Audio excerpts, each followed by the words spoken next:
Eva, great to meet you. Nice to meet you. I guess, well, first question I want to know is, did you kind of seek out comedy? Because we see you in comedy films occasionally, but yes, not for I long, always want to do comedies. They just never come my way because people don't, I don't know, associate me with being funny, which I don't like because I think I'm hysterical and hilarious. But these guys came to me with this project, and they were, like, we haven't written the script yet, but we have an idea of, Will's wife being this, like, attractive woman, yet, him thinking she's plain. I was like, I love it, I love it, I love it.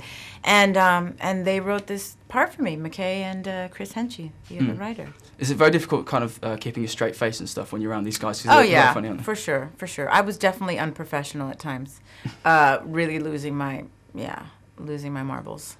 Did you get to kind of improvise much as well, or was it? A lot, absolutely, yeah. And Adam McKay really encourages that, which I love. And of course, Will's like the master improvisationalist, improver. I think that's right, yeah. No, sounds so wrong. He's great at improv. He's amazing at improv. So yeah, I felt like I was also being schooled. I was like, this is great. I was just watching him do his thing. Did you enjoy the old lady kind of dirty talking scene? I found that very funny. Absolutely, and I loved that whole thing because that's kind of like my humor. It's just so juvenile and like dirty 7th grade jokes are the best.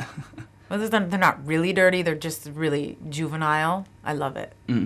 As well, you mentioned, I think, in other interviews how much you love Anchorman. So I wondered, do you have a favourite quote from Anchorman? It changes daily. What my favorite quote is.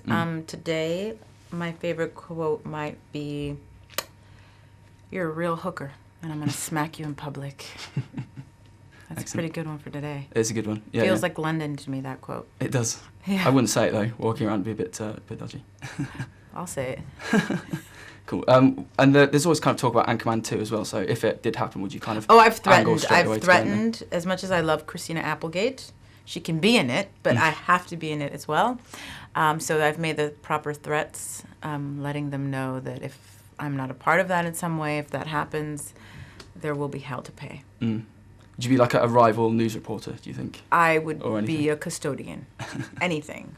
Cool. But I'd have to be a part of it. Yeah. Very quickly, so I want to ask you about Joaquin Phoenix's documentary. I wondered, have you seen it, and do you think it's kind of? I haven't seen it yet. Yeah. No, but I was around for some of it, and I think it's a genius thing to do, and I think it's going to be a really interesting, thought-provoking film. Do you think his kind of self-imposed exile is real, or it is a bit kind of staged and stuff? I think the beauty is that, it's a journey, whether it's, authentic in what it seemed to be, or I don't think that any of that's important. I think the important part is that it's a journey captured on film, and I think it's exciting.